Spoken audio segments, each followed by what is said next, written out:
Hey YouTube, Twig here, bringing you all an update to my Battleguard Yugioh deck profile for post-Legacy of Destruction.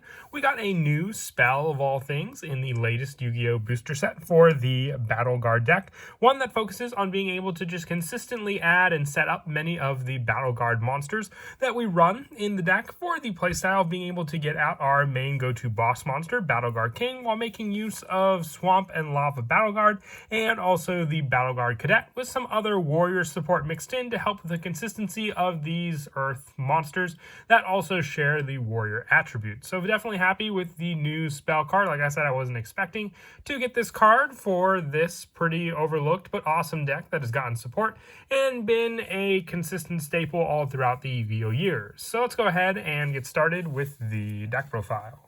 So we'll go ahead and start off with the main deck monsters. I am sad to say I couldn't find my third copy of Swamp Battleguard, so there's an Upstart Goblin placeholder there. I have 3 Lava Battleguard. I even have 8 Lava Battleguards. I couldn't find one more copy of Swamp Battleguard. It was in OTS 19, it was in Metal Raiders.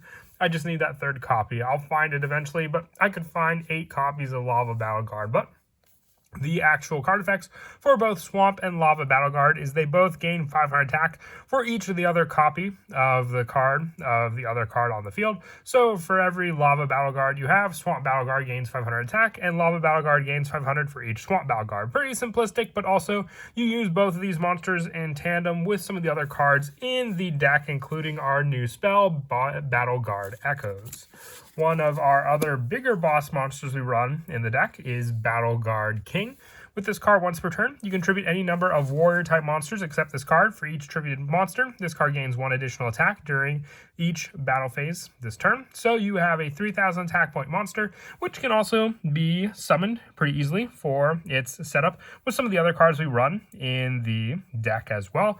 But you want them to run 3 just so we have more of a way to swarm the field with some of our other cards as well, and just for more of our setup with one of our easier monsters to summon out on the field, which is our Battleguard Cadet. All Battleguard monsters you control gain 500 attack. You can only use each of the following effects of Battleguard Cadet once per turn. If this card is normal or special summon, you can add 1 Feast of the Wild level 5 from your deck to your hand. You can tribute this card to special summon 1 level 8 warrior monster from your hand. So you can tribute Cadet to summon out Battleguard King, as I said, being one of the better ways just to summon out this monster in general, and being able to summon out one of the other cards to help with our field swarm in the form of Feast of the Wild level 5 helps with this card being a definite 3 of for sure. And then the attack boost just being an added bonus. Now, one of the other monster lineups that I wanted to run in the deck to go with the Battleguard cards is the Star lineup. So we're running 3 copies of Kaiza the Hidden Star. You can special summon this card from your hand by tributing 1 light or earth warrior monster. If you do, this card gains attack equal to the tributed monster's original attack. You can only summon Kaiza once per turn this way, and you can banish 1 warrior monster from your graveyard to send 1 light or earth warrior monster from your deck to the graveyard. So giving you more of a warrior setup. If you need 1 specific Battleguard in your graveyard, you can do so quite easily with Kaiza's setup.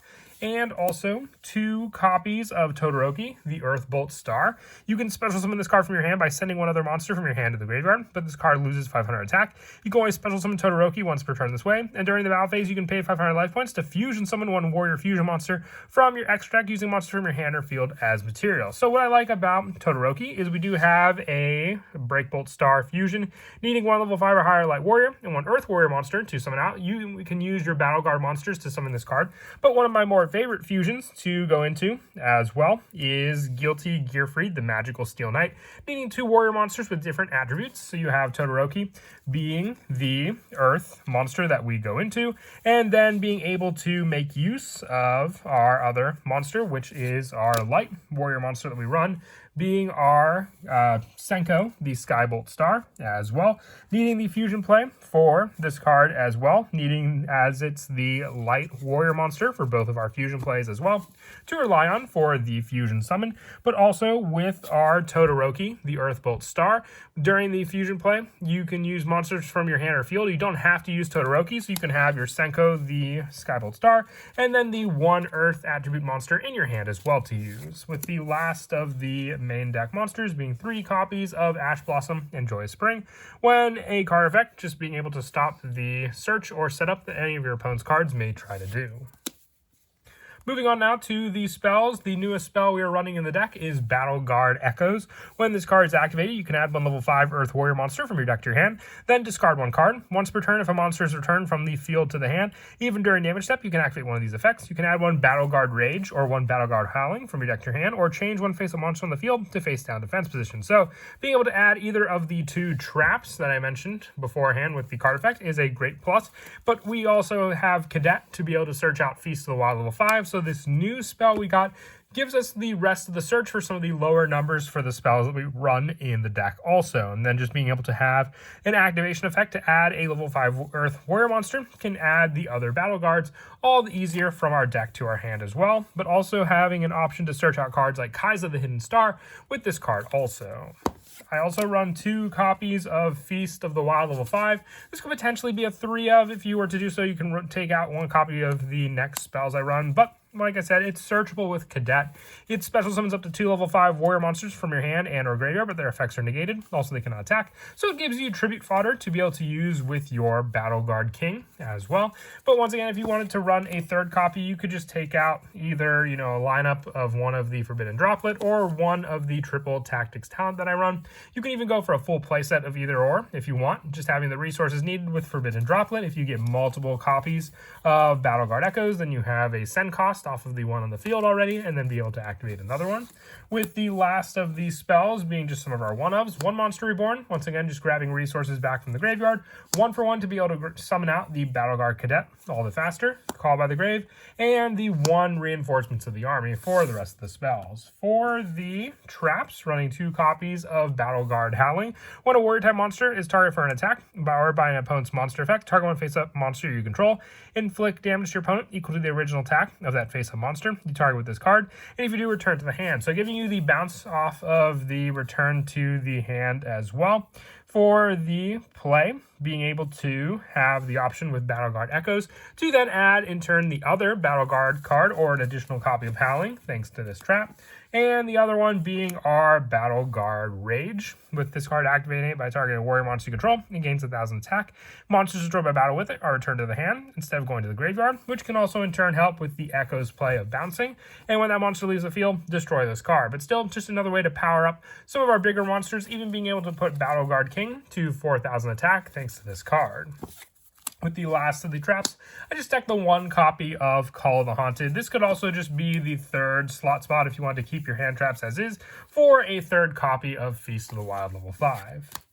And that is it for the main deck. We'll now move on to the extra deck. I run the 1 copy of Guilty Gearfried and the 1 Raijin the Breakbolt Star for our fusion targets to be able to go into with Senko the Skybolt Star to be able to summon out onto the field as well. Needing 2 warrior monsters with the different attributes. As I said before, that's where the Senko the Skybolt Star comes into play. And then also for the Link monsters, 1 IP Masquerena, 1 Bujing Ashashima for the special summon of the same level monsters from our hand and graveyard.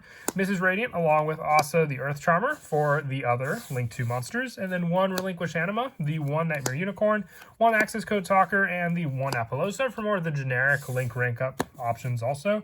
With our Xyz monsters being 1 copy of Wine Arsenals and Mal, 1 Volcasaurus, 1 Gaia Dragon the Thunder Charger, 1 Zeus, and the 1 Typhoon for the rest of the Xyz monsters also.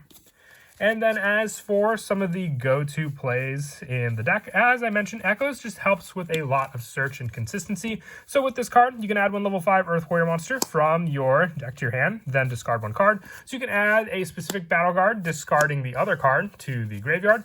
And then from there, you can have the setup with your Battleguard Cadet, already using Echoes for the search and setup of 1 battle guard in the graveyard, 1 in your hand. And then with this card, when it's normal or special summon, you can add 1 Feast of the Wild level 5 from your deck to your hand as well. So then with this card, you can activate it, special summoning up to 2 level 5 warrior monsters, 1 from your hand and your graveyard. So you can grab the 1 battle guard from the graveyard and the 1 from your hand. Having them, they cannot attack, but their effects are also negated. But if you go for the special summon option with Cadet, like with a 1 for 1, or even as one of the cards, let's say you used your Battleguard Cadet or Battleguard Echoes options to discard the Cadet from your hand as well. You can then special summon it back onto the field with cards like Monster Reborn also for that summon, having the use of Feast of the Wild level 5s to special summon both of the Battle Guards from your hand. Instead, you can then go for the play with your Battle Card Cadet as well, being able to use this card to tribute to special summon one level 8 warrior monster from your hand.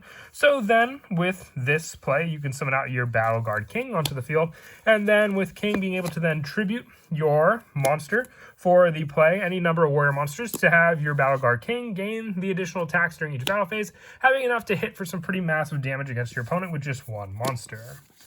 But that is it for the deck profile. I hope you all enjoyed. Just a quick update to the Battleguard deck. We did get just one card from the pack, but it was enough, I would say, to justify an update since the last video made for this pretty awesome Yu-Gi-Oh archetype. And as always, until next time, please don't forget to leave a like and subscribe, and Kira Twig out.